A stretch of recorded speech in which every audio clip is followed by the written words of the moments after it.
Hey, good morning. It is Sunday morning, August 13th. It's cool here in the 60s or so. Just a really gorgeous morning, and I wanted to get out and do some fall planting. So I don't really plant a lot for fall because I would have to start in July. And my garden beds are always full of what I have growing for the summer, which pretty much takes up our whole season of grow time. We have about, like, I think 120 days maybe of what's considered our grow season. So I don't do too much for fall, but today I am going to be putting in a few different things into the green stalks. Our lettuce is done. As you can see, I pulled the lettuce out of the tops of both of the green stalks. And I'm going to get a little soil just to refresh this on the tops. And then I'm going to go ahead and replace the lettuce. So we just use like cut and come again type style with lettuce. I'm not growing full heads or anything like that necessarily. So I plant a little bit of a mixture in the tops of those. Let's see what I got here. We're going to do the Rouge de Hyver. That was a free seed that I got from Baker Creek, and it is supposed to be really cold hardy, so this will last us into hopefully into October. We'll have nice fresh lettuce coming off of this. It says that cold intensifies the color, so that's nice too. It's always nice to have something pretty. Paris Island Cos. This one is a classic. I've been growing this for years. This was also a free seed from Baker Creek, but I've purchased it quite a few times. Great lettuce. It's always sweet as long as it, doesn't get too hot. For spring and fall, this is a great lettuce to grow. And I've actually grown it as like a cut and come again type style, and as full heads, and it makes really beautiful romaine style heads like you see in the grocery store. Oh, and this is another free seed. They must have been big on giving the free lettuce seeds last year because I have a bunch of them. So this is Butter Crunch from Baker Creek. Just a sweet, leafier style lettuce.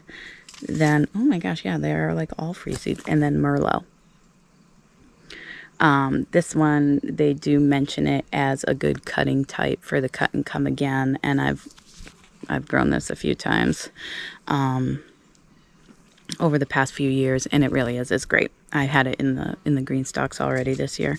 And then I have one more from Johnny's. Oh, no, I have two more. So one from Johnny's called Starfighter. I don't even remember what drew me to this, but it must have said something about being good in the cool weather or something along those lines, because I wouldn't have purchased it if not, because we're just naturally a cool area. And then this one is kind of the opposite. This is Cherokee. I have grown this a few times too. This one I got from So True Seed, first of all. So True Seed. And this one is really good in the heat, super heat tolerant. So it doesn't get too bitter once the heat comes on. But it's also really good in the cool weather, just like any other lettuce. And then I'm also going to start cilantro. I got the Slow Bolt. That's from Baker Creek. Just in case we have a longer fall, summer sort of weather situation. I mean, summer has to come on here sooner or later, right? I don't want to get anything that bolts too quickly. And I find cilantro it's like one day it's fine, and then you get one day in the upper 80s and all of a sudden it bolts, and it's a little bit crazy. So I also have this dwarf lemon cilantro. that I just thought was interesting. Baker Creek always has such interesting seeds, varieties, and so sometimes I just can't help myself. I'm like, ooh, I wonder what that tastes like. And also from Baker Creek, I got these red Catawis walking onions. So I'm gonna put these in the strawberry beds and have those for seasons to come. So walking onions, basically they bulb in the ground, but they also get bulbs on the heads, and then they get really heavy. The bulbs get really heavy and they fall over, and then they root into the ground. So that's why they call them walking, because it's like a very slow, slinky style walk across your garden. So they can perennialize and be a really interesting and beautiful structure, and plus food. So first thing I'm gonna do is grab a little bit of fresh soil mix, which I have over here in my little hidey corner over here of stuff. I have some Pro Mix mixed in with some compost in here. Also have my sawhorses, but this is fresh. A few leaves from the trees, but this is fresh, good mix here. So I'm gonna use this to just freshen up the soil in the green stock, since it did already go through a whole season of growing. I actually grew some cabbage in there earlier in the spring as well, so that soil is pretty spent. That should be enough just to refresh it for lettuce. Lettuce isn't necessarily the heaviest feeder. I did mow, so things are a little bit neater out here.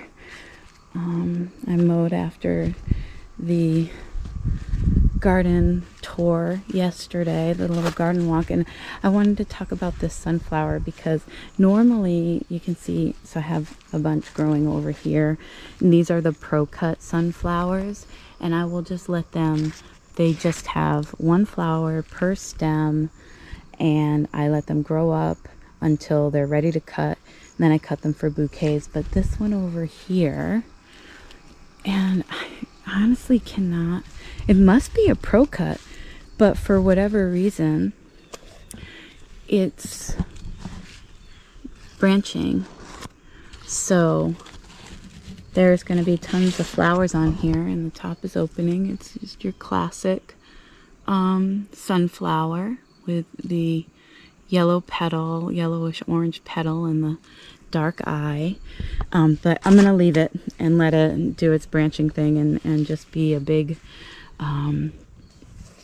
branching sunflower here in the middle of the garden. I think it's pretty, especially with the double click cosmos and then the apricota cosmos. Yeah, that's gonna be super pretty. But I do have more sunflowers in here, and these are, I think for sure these are all the Pro Cuts. So I'm just not sure what this one, why this one is so different, but it's different, and I'm gonna leave it that way. And I'm gonna have a little gladiola. These glads, I didn't actually think I was gonna get anything off of them.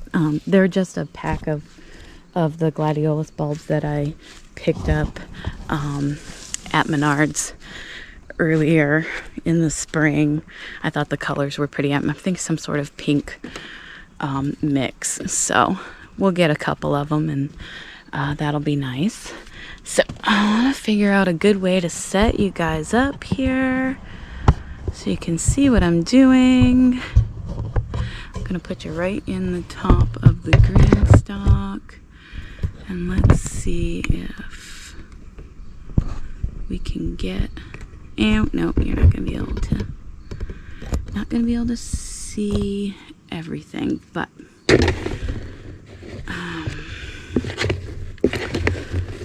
I'll pick wake you up and show you different things. So basically I'm just going to go through, throw a couple handfuls of this fresh soil in each of the little spaces here. Ooh, rock. Each tier of the green stalk has 6 compartments that you can grow in, which means you can really grow just a ton of food in these things. And it's really great for stuff like these, like cut and come again sort of style crops, I guess you would call it, in a green stalk. Let me just go ahead over here and I'll get this other one done, and then we'll start doing seeds.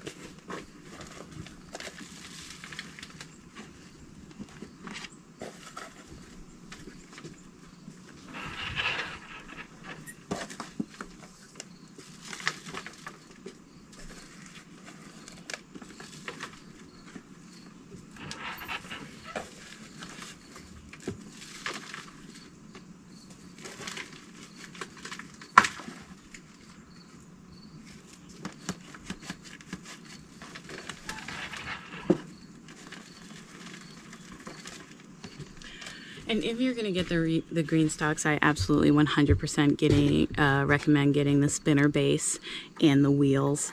I know I've probably talked about that before, but it makes all the difference. I've had them without.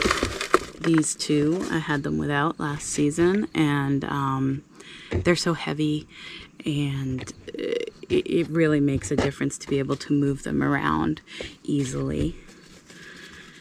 All right, so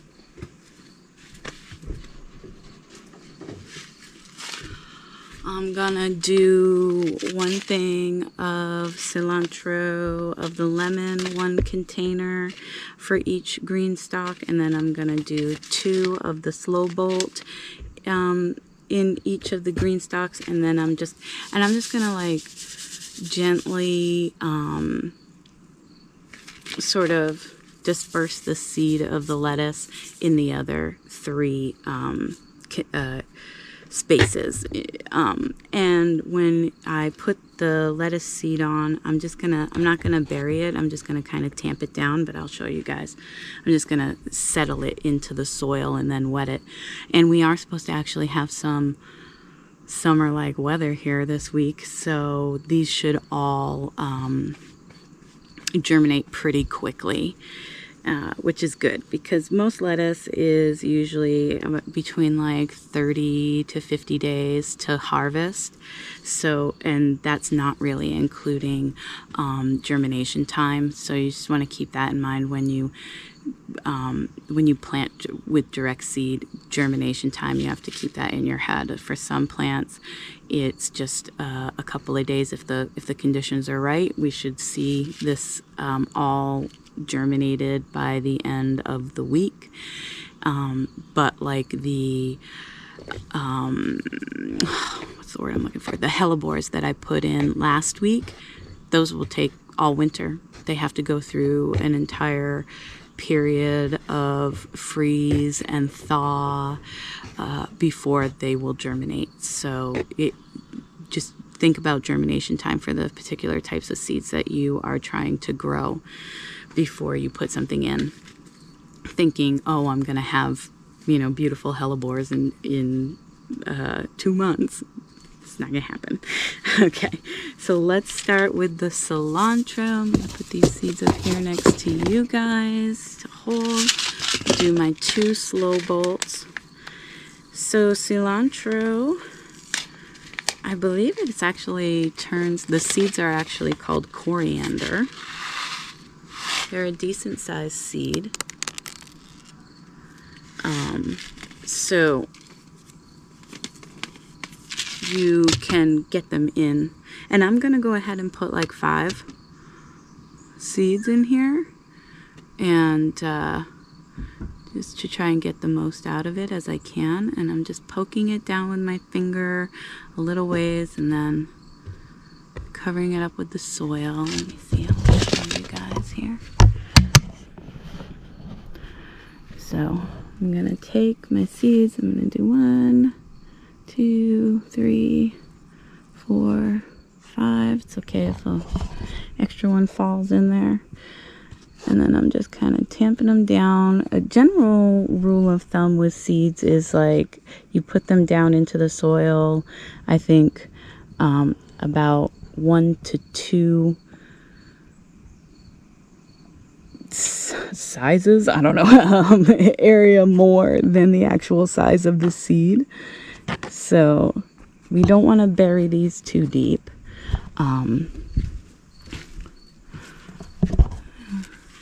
Because they're not huge, but they are a decent size to be able to hold on to. Oh, that's roots from the lettuce. Get rid of that. To be able to hold on to and see where you're planting them, which is always nice. Because some seeds like carrots. Okay, we'll go 1, 2, 3, 4, 5. Yeah, I got 5 in there. Just come in, just tuck them down a little bit. I wouldn't even say that I'm going maybe 1/4 of an inch or so underneath. And this soil is also nice and fluffy. And then just sort of tamping it down. And then I will do water over the top of that after we're all done here. 1, 2, 3, 4, 5. Okay. Might be a few extras in there. Again, not a problem. This is more of a leafy plant. It can grow a little crowded. And it's kind of what you're doing in these green stalks is getting things to grow in a little bit more of a small space anyways. So that's a place where you have to remember that you need to maybe feed a little bit more often. Ooh, this is hard to do one-handed.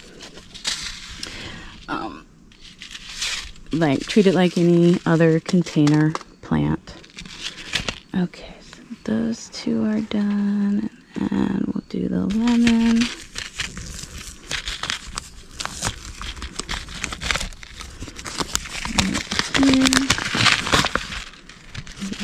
Even a little bit bigger. That's just fine.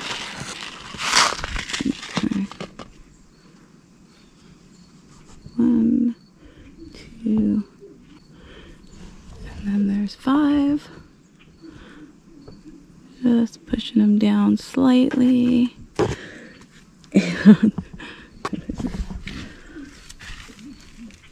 And my daughter petting the dog while he watches me.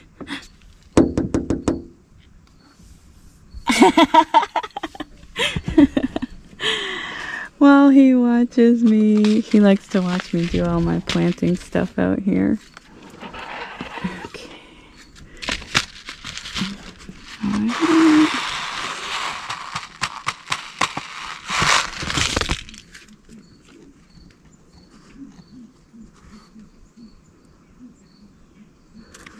Again,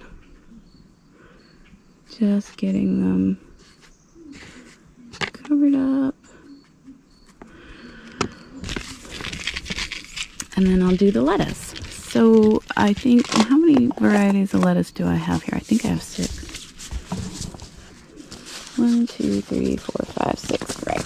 So I'll do like the Cherokee, the Starfighter, and the Butter Crunch in this one. And then I'll do the other 3 in the other green stalk. So I'm just going to show you one bit of planting here and show you what these seeds look like, because lettuce seeds are very small and there's always a ton of them.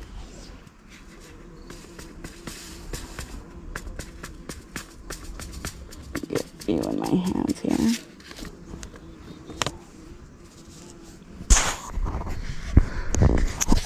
Sorry about that, guys. Okay, there we go.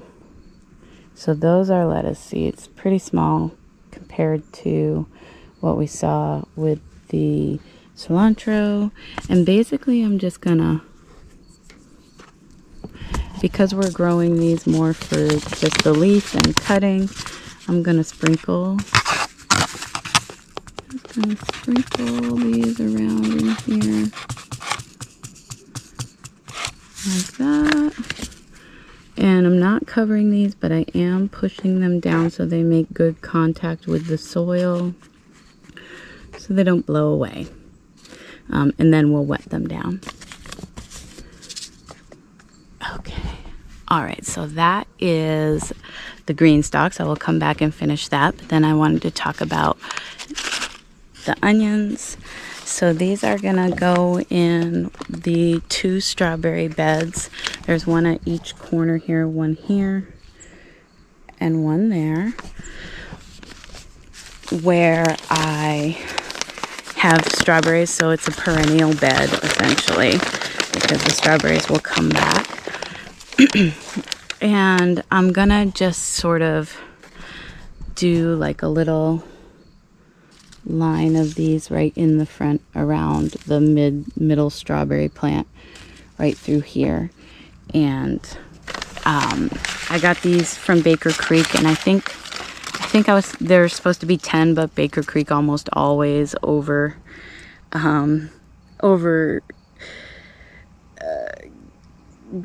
gives you seeds for sure. I don't even know how to say that, but this is what they look like. They're just little onion bulbs. And I'm gonna plant these just like I would kind of plant a tulip or a daffodil. So at least 2 of these down into the ground, and I'm gonna plant them with the flat end down. That's where the roots are gonna come out, and then this is where your growth is. Just, you know, when you think about any onion, the top is the pointy part where the leaves come out. So we want that facing up. And let me see if I can set you guys down in here. Sorry, I'm so bad at setting up shots, and I don't do any editing, but I'm gonna be learning, I'm sure. Okay, so let's see here.